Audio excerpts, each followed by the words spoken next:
The movie opens up in a small town where a man named Dell breaks into a house. He removes all the batteries from the electronic devices and keeps them with him. Then, in a shocking twist, he cleans up the entire house as if it were his own. Before leaving, he also steals a picture that belongs to the owners. Once outside, Dell marks the street in front of the house with spray paint. At this time, we can see several other houses on the street with similar signs, revealing that Dell has already broken into them. Dell believes that he is the last person alive on Earth. An unknown cause has apparently wiped out the entire population, leaving our protagonist alone and sad. To cope with his solitude, he has settled into a very unusual routine. Dell lives in the library where he used to work and takes great care of the books, making sure that they are well organized and protected. To sustain himself, he gathers food from supermarkets. He has also taken up fishing as a hobby, since there are still plenty of fish in the lakes. And most importantly, he visits random houses every day, cleans them up, collects any photos and useful items like batteries and gasoline for his truck, and brings all the books back to the library. He also makes sure to mark all the houses he has already visited. One day, during his daily routine, Dell breaks into a house and discovers two dead bodies. Without any hesitation, he wraps them up tightly with a bedsheet. After this, he loads the corpses into his truck. He then drives to a field, drags the bodies to an empty grave, and buries them in the ground. At night, as Dell is sleeping in his room, he is startled awake by a loud explosion. Quickly springing into action, he peeks through the window and sees fireworks in the distance. This indicates that someone else is also present in the town. However, since it is already dark, Dell is too scared to confront whatever lies there. He simply goes back to sleep, hoping it is nothing dangerous. That could have been Shakira out there, and Dell would never know. The following morning, as Dell is scavenging for supplies, he again hears something unusual. This time it is a car alarm which has gone off. Dell locates the car and notices that it has crashed into a wall. When he slowly approaches it,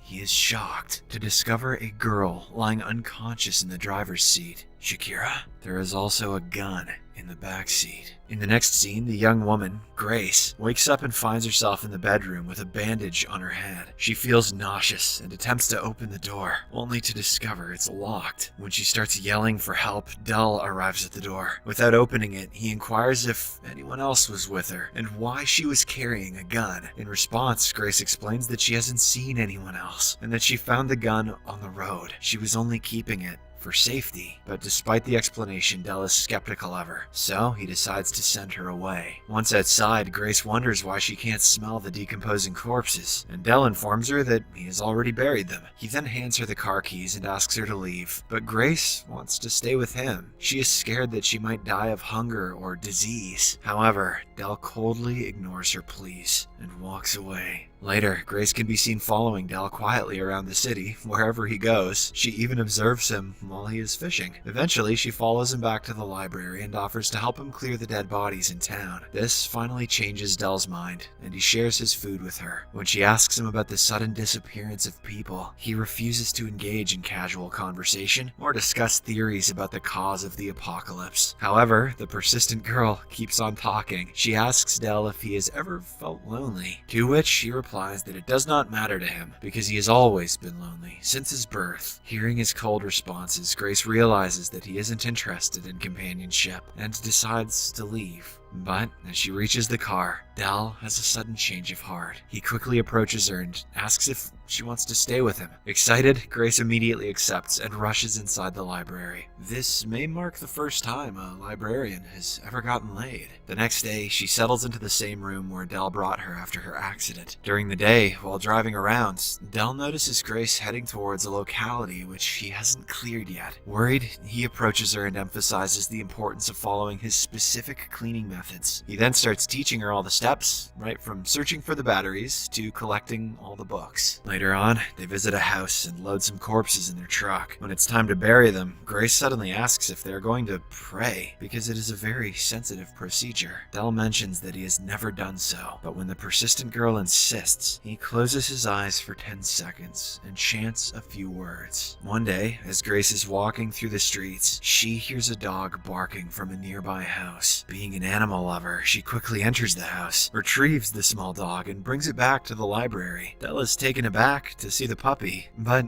he allows her to keep it anyway. Later, when Grace asks for help in naming the dog, Dell refuses. So, she simply names it Dog. The next morning, Grace briefly looks at a scar on her neck, indicating that she has had a troubled past. She hides it completely with her hair and then heads to the library. There, as Dell is rearranging some books, he notices the dog chewing on a magazine. Enraged, he tries to pick it up, but ends up getting bitten on the hand. The following day, Grace wakes up and finds that the dog is missing. She frantically informs Dell about it, and the latter admits that he had to let the dog out to urinate. Shortly after, as the two are searching the locality, it suddenly dawns on Grace that Dell has killed the dog for biting him the other day. Also, maybe because their names were too similar. When they return to the library, Grace drinks a lot of wine to drown her sorrows. She then enters Dell's room and places his collection of photos on the table. In an intoxicated state, she points out that Dell doesn't know any of the people in the pictures, and that he treats them as mere objects. After this, she reveals that she was with a boy when the apocalypse took place. He cared for her and always kept her happy, unlike Dell, who was always alone. In a fit of rage, Grace then grabs the photos and throws them at him before storming out of the room. The next day, Dell realizes his mistake and invites Grace to a greenhouse. He explains to her that there are still many houses that need to be cleared and asks for her help, but also assures her that she's not obligated to assist. Surprisingly, Grace forgives him and agrees to help him. Later, as they are cleaning up a house, they find a pair of walkie-talkies and start using them. This helps them bridge the communication gap between them, and by the end of the week, the duo manages to clean up all the houses in the neighborhood. In the next scene, Grace embarks on a journey on her bike and discovers an unmarked house. Using the walkie-talkie, she contacts Dell and summons him to the place. But, surprisingly, as soon as he arrives there,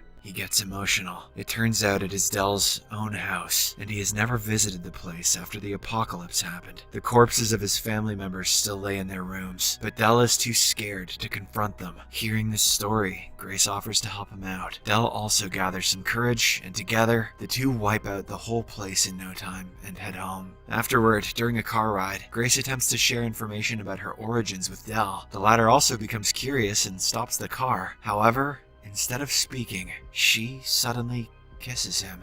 The next day, Dell wakes up to the sound of someone laughing in the dining room. Worried, he grabs a gun and slowly heads downstairs, only to discover a man and a woman with Grace. Dell is shocked to see other people, as he was under the impression that they were the only ones alive on the planet. The man introduces himself as Patrick and claims that Grace is his daughter. He questions why Grace never told Dell about them and urges her to reveal the truth. After some hesitation, Grace admits that Patrick and Violet are not her real parents, but her foster ones. This leaves Dell completely baffled, and he has no words to say. When the situation becomes awkward, Violet breaks the silence by asking Grace to pack her things. She insists that they will be returning home to California. Later, as Patrick is talking about his golf friends, he realizes that Dell is unaware of other survivors. He then scolds Grace for not informing Dell about the thousands of survivors, and reveals that they have placed signs on highways across the country to guide people to their community. Enraged that so much had been kept from him, Dell walks out of the house and prepares to leave. Grace follows him and confesses that Patrick and Violet are not her actual parents. She explains that she was assigned to be with them when she arrived in California. Dell expresses his disappointment with Grace for lying about them being the only survivors, and she admits that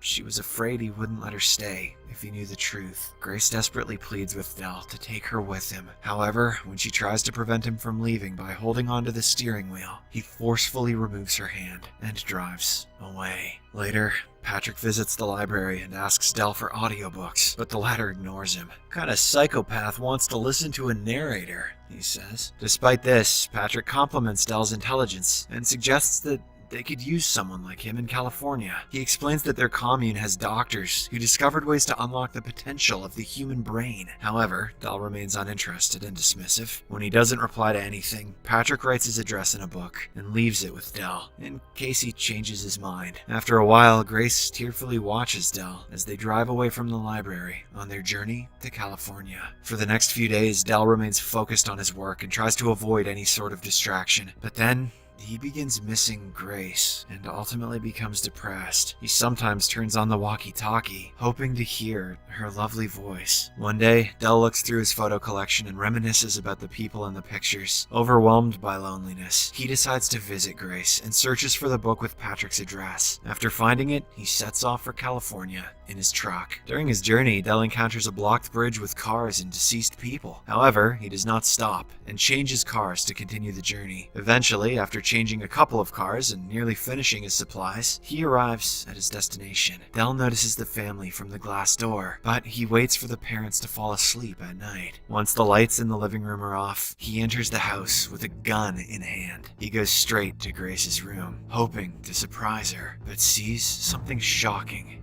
Instead, Grace is in a deep sleep, connected to an ECG monitor. She has also been injected with stitches on her neck. Worried, Dell quickly wakes her up, removes the wires, and apologizes for letting Patrick take her. As they try to leave, Patrick walks into the room and orders Grace to go back to bed. He then reveals to Dell that he is doing all this to eliminate negative emotions like anger, sadness, and guilt. This will effectively wipe out the entire history before the apocalypse occurred. As Patrick continues explaining his ideology, Grace unexpectedly snatches Dell's gun and shoots him. This kills poor Patrick on the spot. Shortly after, Violet arrives at the scene with a calm demeanor. She appears to be totally unaffected by the death of her husband. This reveals that her emotions have already been compromised. The next morning, Grace carries her goldfish out of the house and gets into a car with Dell. As they drive away, he observes the town's cheerful residents, busy with their activities. The movie ends as Dell plays loud rock music and gently smiles